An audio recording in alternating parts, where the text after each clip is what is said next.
so perhaps due a big weekend, or a bigger weekend, I should say, in Europe. Yeah, I mean, that means he's in the provisional spots for the European Championship. But look, Joe Cullen's gone to the European Championship as the #1 seed in years gone by. 134. Suits, who has not qualified for this. He's just here for the laugh, for a fun weekend. 138. Well, Alan, I've got to say, it's a bank holiday weekend. I can't think of many better things to do, seeing as it's tipping down back at home. I don't know, pulling people out of house fires? Is that not his job?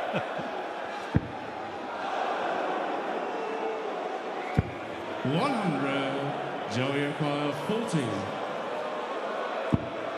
Oh, shocker of a dart. And cannot sort it out. 86. Well, chance here for Mikl, 54 for 32.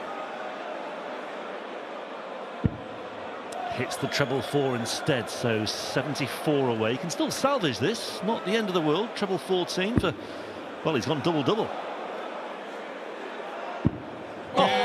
And it pays dividends. What a response that is. Wayward first start, had options, went for the double-double, shrug of the shoulders. And Mikl with the early break of throw with a spectacular finish. With Price, obviously, he's at the O2 next week, which he knew when the qualifiers were taking place. Never mind, doesn't matter, he's pulled out. Yeah. Did cross my mind that he knew he was going to be there after the Aberdeen Premier League night. Anyway, back to the here and now, and Joe Cullen has a massive grimace on his face after that one as well, because Mikl has just been shown the way here once again. 145, and who knows, might even go here and now. It might even go here and now. Ryan Mikl for a 145 checkout. 125. Joey O'Connor, 138. He really kind of needs this, and it's not going to happen. Shake of the head from Joe Cullen. Finally got that first leg, and it was against the darts as well. 106. But all of a sudden, for the first time in this match, Ryan Mikl outscores him in a leg, and he can break straight back, and 4-1 looks very comfortable. It is very comfortable. It's a 13-dart leg. It's the best leg of the match. 150 the gap, plus these. The last time we saw Mikl was in Basel, the Swiss Darts Trophy. He lost to one of the host nation qualifiers. They both averaged in the mid-70s. Now, this is by no means a stunning performance from Mikl, but it is a million miles away from that. The 180 from Cullen doesn't even get into a finish. Well, it gets the crowd on their feet, not that they need too much encouragement. Double 12 for 5-1. 126. That was not far away. And again, talk about the approach play. It's been really measured so far today from Mikl. This is impressive, 40. And it's potentially another 13-darter. Usually pretty good this side of the board, left-handers. Straight in the double six. It is back-to-back 13-darters. And the threat of a Joe Cullen comeback has just been stamped out. And when you've got a match like this where breaks of throw have been pretty much the order of the day, a hold of throw at that particular moment. 2 trebles here for Ryan Mikl, or all 3, and this game could be over in seconds. He probably needed another one, truth be told. Awkward. Couldn't find his way past it.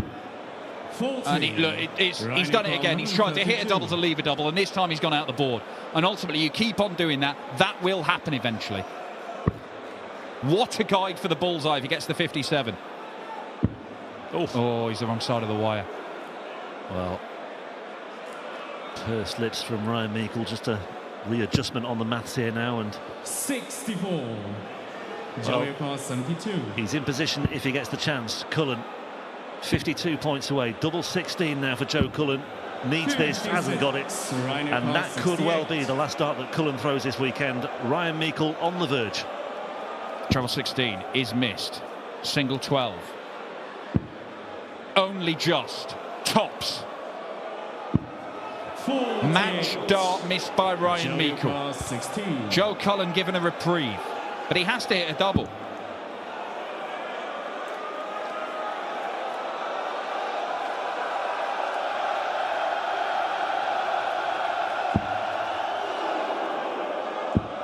He just cannot hit the outer ring, and that spells doom for Cullen. 1 from 16, 5 from 9 so far for Ryan Mikl. 6 out of 10 will do it very nicely indeed. And Ryan Mikl has absolutely blown Joe Cullen away in our opening match of the evening session. An average of only 89. It didn't have to be spectacular because, in all honesty, Joe Cullen got nowhere near when it came to the finishing. Yeah, when he played Alan Suter last summer in Hildesheim in a Players' Championship final, Alan was spectacular that day. Yeah. And Alan's here tonight as well, as we saw. Indeed. Maybe watching on this one as well. Couldn't quite kick him out in the crowd for the start of this match. I think he's still hanging around. 121 here for Hovven to get on the scoreboard. Bullseye he wants. Can't find it. If this 60 goes in, don't be surprised if he goes for a 6. Yeah, that's where he's looking. Well, I went to the 10s instead. Double 16. 86. That was a seriously close call on that checkout. Hovven trying to bring these people to their knees, but with 23 left and 2, it's a bit sketchy, this one. Yeah, went for the single one for double 12, which in itself might have raised a few eyebrows, but let's see if he can tidy things up here. Yes, he can. And that's why he belted out that cry of, well, relief more than anything. Paul Nicholson looking absolutely flabbergasted alongside me. Anybody who's watched Hovven over the last 5 or 6 years knows that that is totally out of character. The Stanley Tucci of the PDC Tour. I wouldn't go that far. Although it was quite amusing earlier on when Ryan Joyce said to me, "Is that what the kids are wearing these days? I'm not a fan." I thought, okay, I'll take advice off Ryan Joyce about clothes.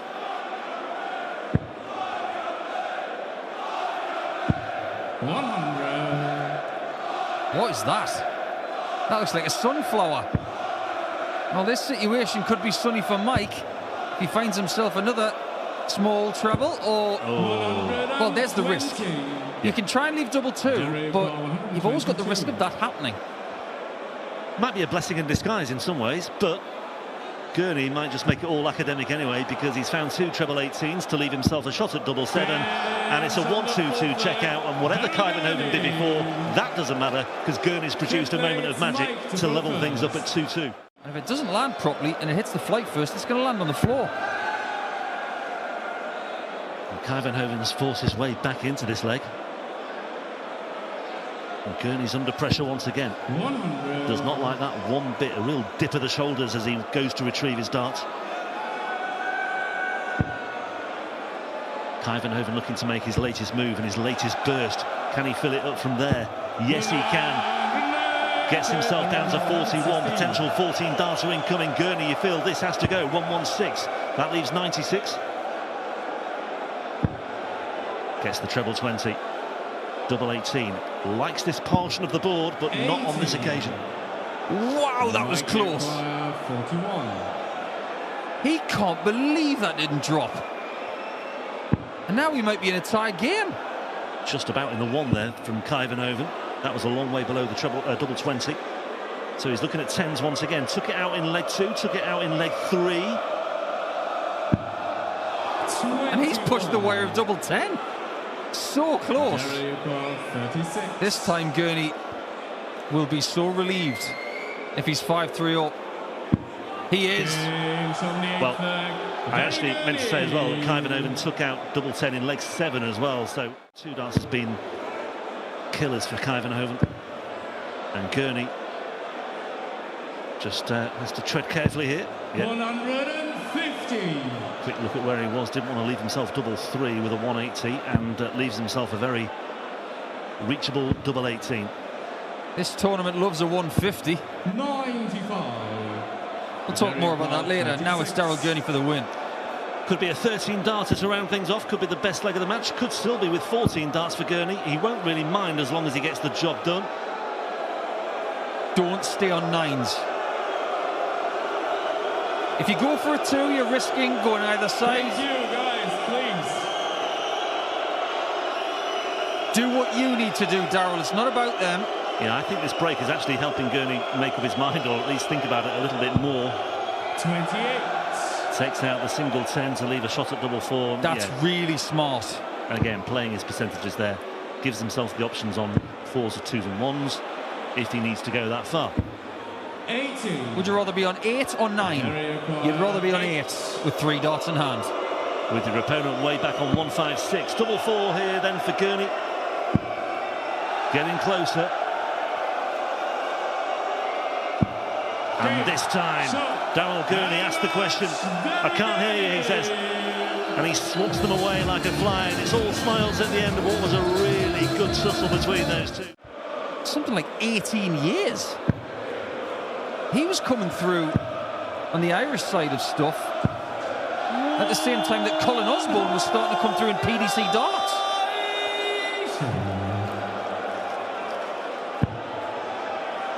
Well, this is heating up, isn't it?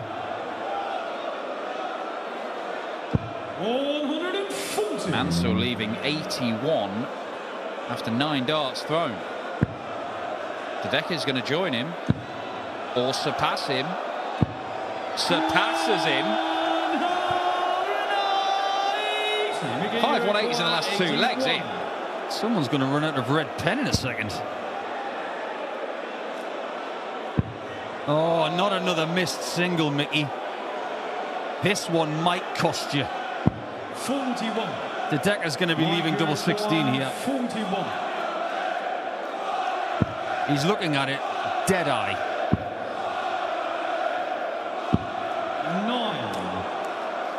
9. He knows that was right on line. It just fell away in the last few millimetres. Double 10.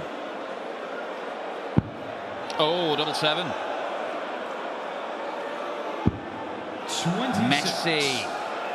Mickey Mansell just having the odd errant dart here and there. And Mike Dedeker given a bit of a gift. Already missed a couple at this target. Now misses inside. 16. Well, it was a very good chance, then turned into a brilliant chance. He's not been able to take either. 14.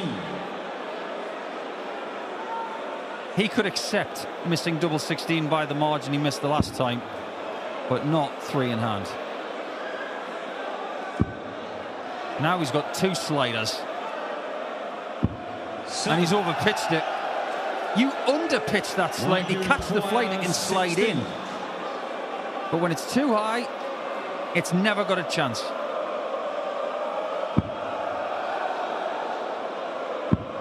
Oh, I think he can still come off that first dart. That looks easier to him now. Well, he tried and he sailed past it. Busts his score. Better than it in the single 11. Is Mickey Mansell going to continue to dither? Double 2. Oh, dear me. Again. This time he just feathers it off. That's what he was supposed to do on the double 7. Same height on the board. Is it just a question of when 170 is checked out in this tournament? Kind of expecting one to go at some point, aren't you? The thing is, Mike Dedeker might need it. If there's another treble here for Mickey Mansell, he's probably okay. They're waiting for it. That's quite clever. Keep that pen in your pocket. Has he got 161 on that card? No, but he has got a bullseye finish, and that's what Mickey Mansell wants here. And he might just get it. Treble 17 will give him a dart at the ball. Couldn't keep it going. 97. Mikey requires 36. To level up once more. Over to double 9. It's found. 14 darter. Mike Dedeker doing his bit, holding his throw, as has happened in every leg in this game. Here is 82.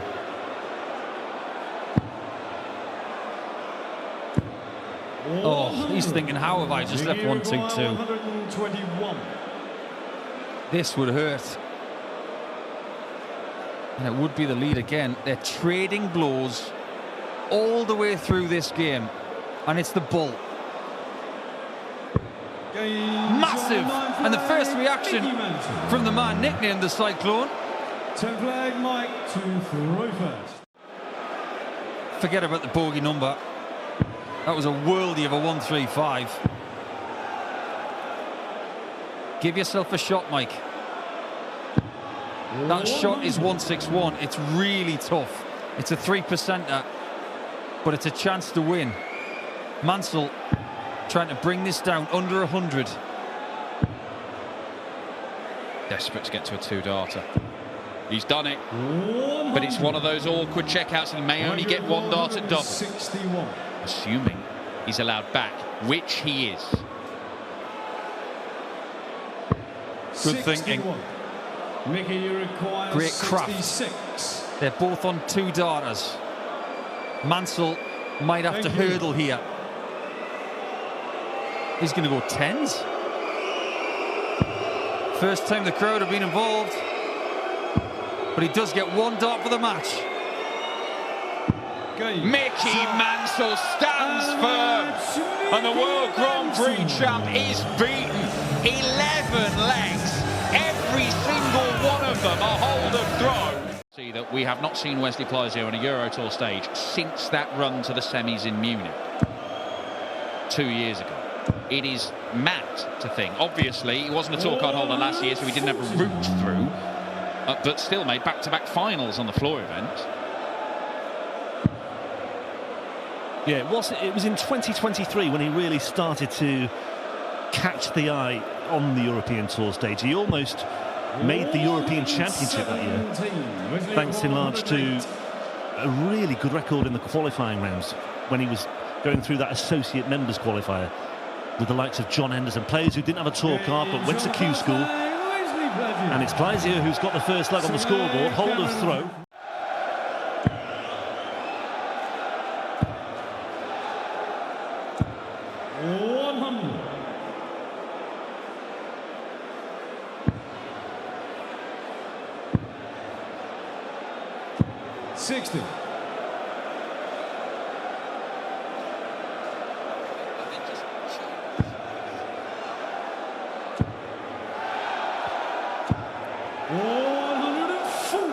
Wasn't too far away from filling that one up again, but he's in control of this leg, and Menses once again has to really step up here, and so far no trouble.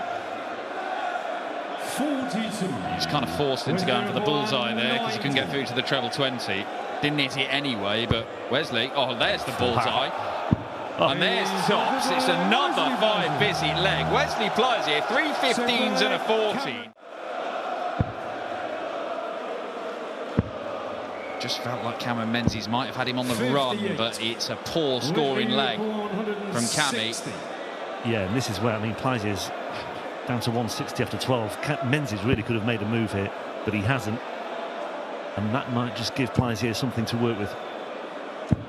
Yeah, his average has dropped by 10 points over the last 4 legs here, Wesley. He might have a spot of bother here. Yeah, big dart, that last one. Big difference between 128 and 88. Menzies may be on the verge of that second break of throw. Plaisir 85 points away. Can he find the treble 15? No, he can't. And Menzies looking at a very gettable 88. Well, very much in keeping with the last 2 or 3 legs. Potential 17 darter incoming, and it is a 17 darter. And those last, well, he's won 4 legs on the spin, but the last 3, 16 darts, 17 darts, 17 darts. That's been the story of the match. Watched by Alan Souter. Cammy's fellow Scotsman, but that is a 4th 180 for Cameron Menzies, and it is vital, and it means that Wesley might have to hit this to stay in the tournament. What a time to pull that one out of the bag. 44 points away. Plaisir, this 127 may have to go. It may go. He's got one shot at the bullseye. Oh my goodness me. Wesley Plaisir, what a moment to get back from the brink. He was staring into the abyss in that one. And even Cam Menzies can only stand at the front of the stage and applaud it. A little embrace between the two, but what a showstopper that was. 5 apiece, absolutely brilliant. He does hit the 2 treble 20s. Could he stop himself? He shouldn't be going for it. But with this crowd, in a game like this, we'll never know. But that will do. That will do very nicely indeed. Doesn't need to give himself any questions to answer with the next visit. It's a straightforward, orthodox look at double 18. With Menses lurking just in case on a very gettable 91. 3 darts at double 18 for Wesley Pleisier for a passage into round 2. They're chanting his name.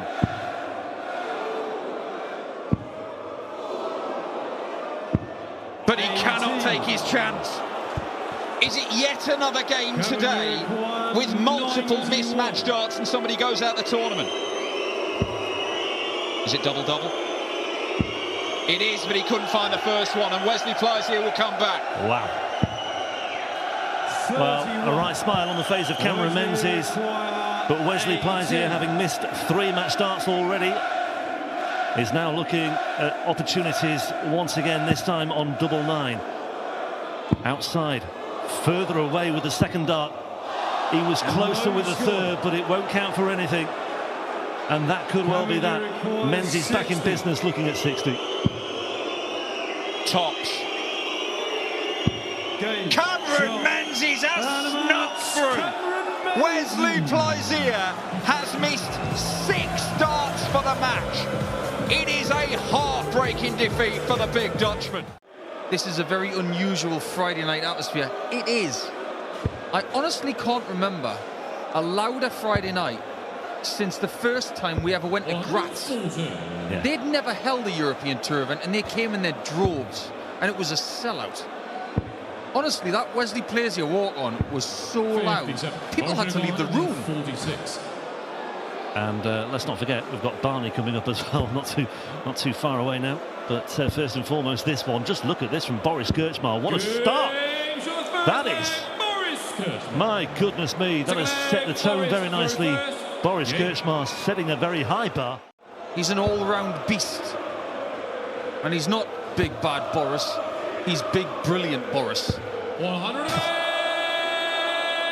And he's kicked off with a 140 and a 180 in this leg as well. And my goodness me, Boris Gerschar, that was a break of throw, by the way, for the first leg.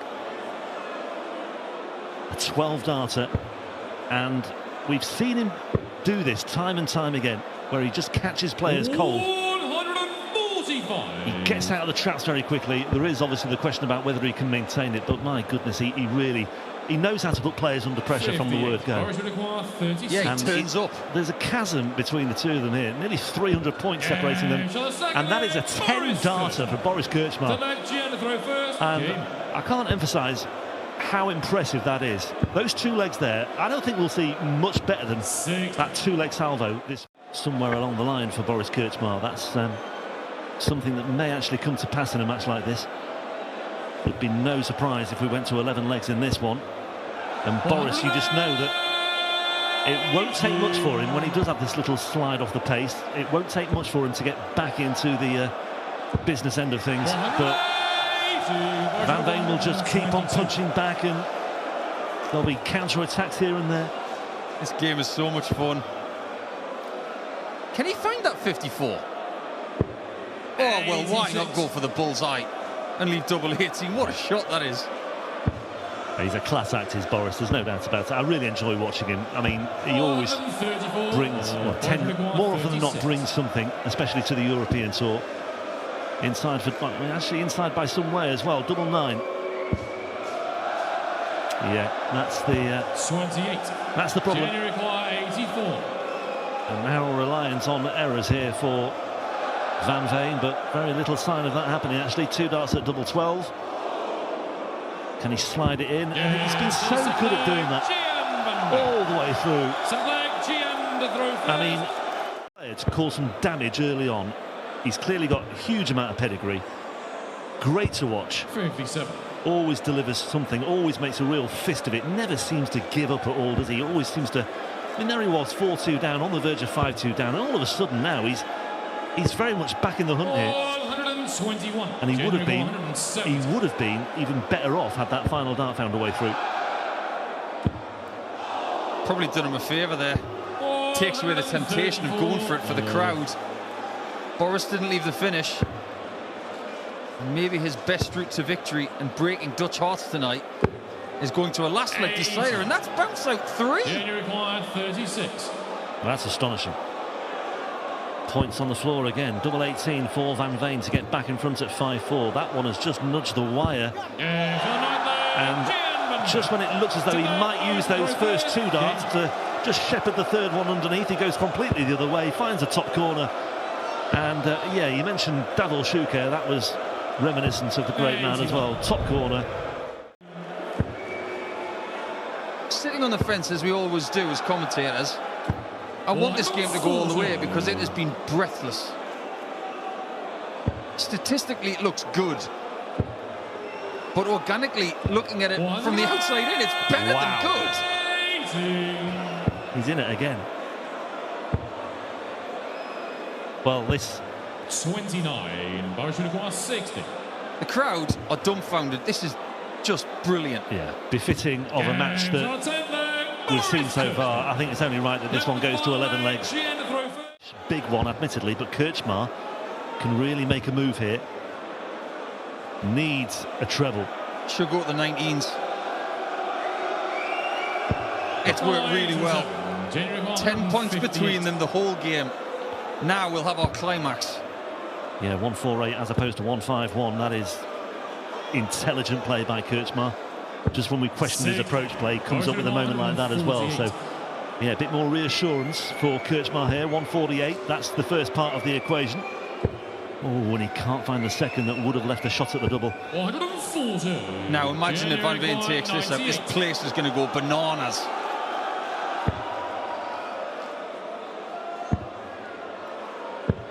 Well, it won't go bananas because Van Veen has left himself 56. Gerschar is looking at double 4. The whistles playing their part again here. Boris Gerschar double 2, and he silences them, and he turns around and he acknowledges what the crowd have just done there as well, and he rams it back down their throat, and Boris Gerschar goes through with an average of 100.86 against a first-time title winner on the PDC circuit this season. Quite. But it's an all-Dutch encounter here, and Hrix, this is much more like it from him in this 4th leg. He only has to have 6 good legs. Doesn't matter that he didn't do anything in those 2 previous legs, he's just got to get 6 good ones. If he hits this, is he feeling like a big fish on the stage? Let's find out. Well, I think maybe the adrenaline returned for a couple of seconds then. 96. I think that adrenaline has come down now. He's very much in the zone. That's the thing. Look, you know, Jerry Hrix is quite capable. He has the talent to be able to go up there and hit 11 and 12 darters. Because he's not been playing competitive stuff, has he got the ability to go up there and play a best of 11 and be good enough for the duration to beat a player like Barneveld? Double 5. Oh, it's just in. That'll do. That'll do. It was messy. But these are the shape that he used when he won his last world title, which was 18 years ago.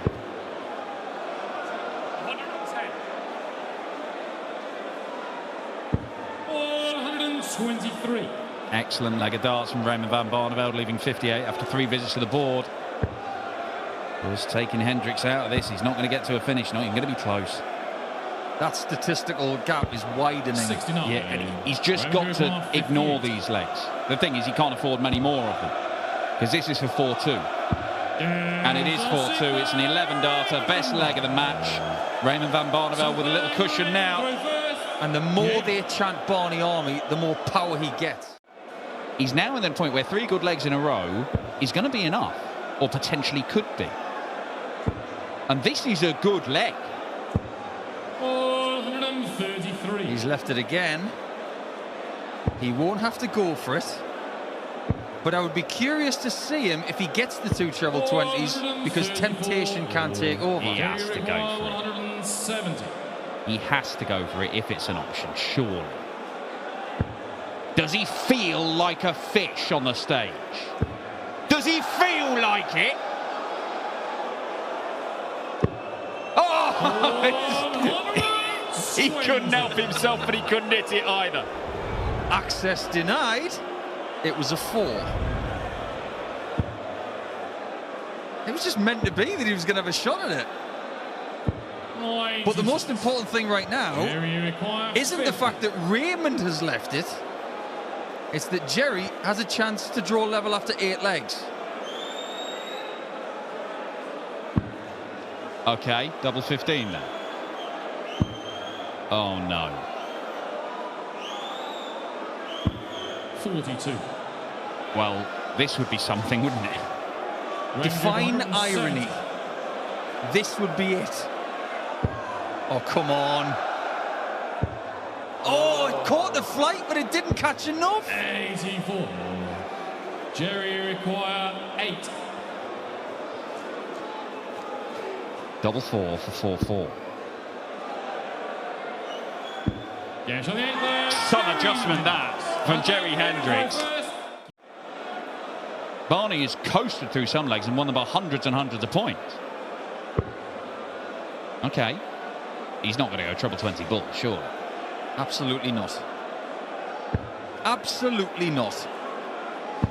Thanks, Jerry. 81. I wasn't sure, but he leaves himself on top. And his finishing's been good. I was 99.7% sure. But this to go all the way in the Raymond van Barneveld experience. To go to an 11th and deciding leg. Look at him try and steal himself.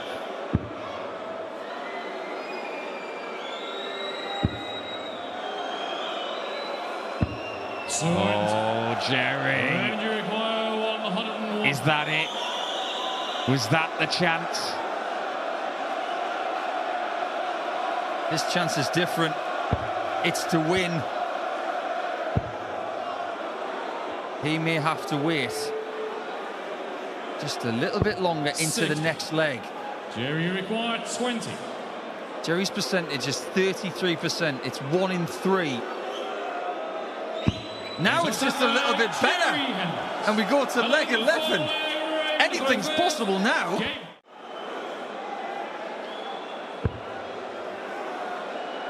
He's trying to be too deliberate. 74. Oh, gets away with 1 treble. He's not out of this. But Raymond van Barneveld has got 1 treble and another. Excellent stuff from Barney. He will get match darts. How hard can Jerry Hendrix make it for him? He's just hit that treble 20 when he could see half of it. That's probably the best dart he's thrown in this match. 57. Raymond required 24. To win it 6-5. And Raymond van Barneveld edges out Jerry Hendrix. An astonishing return to the European Tour from Electric Jerry. Threatened to wreck his career. This could be another 180. A 4th. Ooh. 120. Just the 120. But go back a couple of years back then, Dirk van Dijvenbode returned it to big stage events in the Netherlands, like the World Series events he had. And when his name was read out, he was getting a bigger cheer than even Mikl van Gerwen from the Dutch crowds. Now, he hasn't achieved what Van Gerwen's done, obviously. He hasn't even achieved what Danny Noppert has done in terms of winning a major title. Been to a couple of big TV finals, been to a couple of Euro Tour finals, hasn't got over the line in any of them. Attempted to leave double 2. But the ceiling of performance, the manner in which he plays, and the potential for Van Dijvenbode excites darts fans, and especially the Dutch ones, because they think they've got a guy who can win anything if he gets back to that level. 100. And he's pretty close. 44.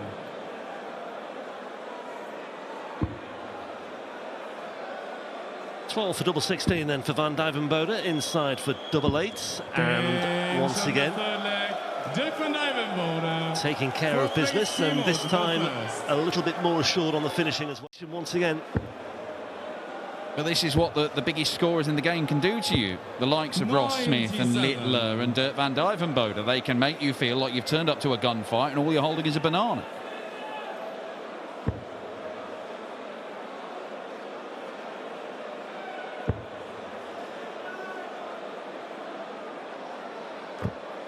14. Gerschar 124. That flew off at a very awkward angle. Plenty of darts in hand, plenty of time here for Van Dijvenbode. 99. Almost got it done there and then. Well, I suppose when your opponent's on 300 odd, you can do what you like. Had he been at, say, 218, he might have laid up. Not had a 6-0 scoreline today. We've had plenty of matches going the distance, but this could be a first for the opening day in Rosmalen. Careless first start, missing the big number from Bergh, but he still pins the double. It's 3 doubles in a row. Oh, sorry, missed the bullseye, of course. 5-0 up, but he's put in a visit there, down to a finish, admittedly, put in a visit there that didn't involve a treble, and he's annoyed with himself. Just working hard, grafting away, not taking anything for granted, even though deep down he knows he's got this one in the bag. Doesn't want to send out any sort of wrong signals here. But this would be a nice way to finish off, wouldn't it, Dan? Oh, and he's gone for it as well. What a way. A crowning moment for Van Dijvenbode to wrap up our first whitewash of day one here in Rosmalen. He won't want to win this game too much, he'll just want to win it. There is a difference. 108. Well, there could be some big scoring in this match. 180 there from Rosmalen. 130. A 130 for good measure from Springer to get himself into position on throw. Looking at a potential 14 darter to start things off. 52. A nice bright and breezy opening for the first leg of our final match of the day. He's actually gone next door there into a single 7. 135. So a chance here for Rosmalen. That leaves 110. How's the marker? It's pretty good. That's how the marker is. And just look what it means. 135 on the checkout, and Rosmalen with the early break. Gets through to the third round. He could actually face Martin Loopman, who he beat in qualifying to get here. Loopman dragged back into the field to make up the numbers because he was an alternate. And yet the two could lead. And also, not only that, but Loopman was beaten 6-0 by Springer in that third qualifying round as well. That's happened before. It happened with Christian Perez last year in Sindelfingen. 120. 161. Desperately unfortunate with that dart that popped out. Didn't quite make any connection with the board. He was 129. Good layup, that. well, yeah. In the end, it wasn't. Didn't work out too badly for him. 109 here for Springer though. 49, so 17 for 16s is the way to go. And it is a 109 checkout. So we've had 2 surplus checkouts. They said the scoring might be positive in this one, and very little so far to change my mind. However, he's a little bit susceptible here. That could have been a lot worse. Yeah, could have been a lot better, but I think he'll take that, to be honest. However, shot in the dark here for Rosmalen. He's a long way off that bullseye, but it will go down as a missed opportunity. It's another layup. It may go down as a turning point. It's worked out well again for him, hasn't it? Treble 17, not found, that would have left a shot at the bullseye. If you're going to miss the bullseye, hit an 18 or a 10, and he's done it twice. This game is so rapid. Work with something to chase from the word go, really. And there's another example. So the first 9 average 110. Jermaine's about 98 at the moment, so that tells you something. But never write Rosmalen off. Might in a second. Oh, come on. That's silly. How close that is. 82. To 3-1-6 in 6. And this needs to go. Oh, it's next door. What a leg this is. This is just really starting to produce and starting to deliver. And Nico Springer, having missed that dart at double 8 for another surplus checkout a few moments ago, stepping back up to the plate once again, and he's overcompensated with his third dart there. He had it surrounded. Is this a break of throw? It is. It's crucial. This game is so inviting, and we might still have quite a few legs to go. It was looking very much like it was 5-2, but there are no guarantees in. There's another level to this lad's game. from what we've seen here, and he's only 56 away now. Yeah, that was a good visit as well, just giving Rosmalen a little whip there with that one. But Rosmalen not rolling over just yet. 56 plays 66. Springer up first for a place in the second round. He's been here before on the European Tour this year, and he's going back there once again into the Saturday action, just as he did in Göttingen earlier this season. He is into the round of 32, where he will face the number 3 seed Stephen Bunting. What a matchup that should be. A nice embrace between the pair of them at the end, but ultimately it will just be the 6 Dutch players in the second round of action on the Saturday here at the Dutch Darts Championship in Rosmalen.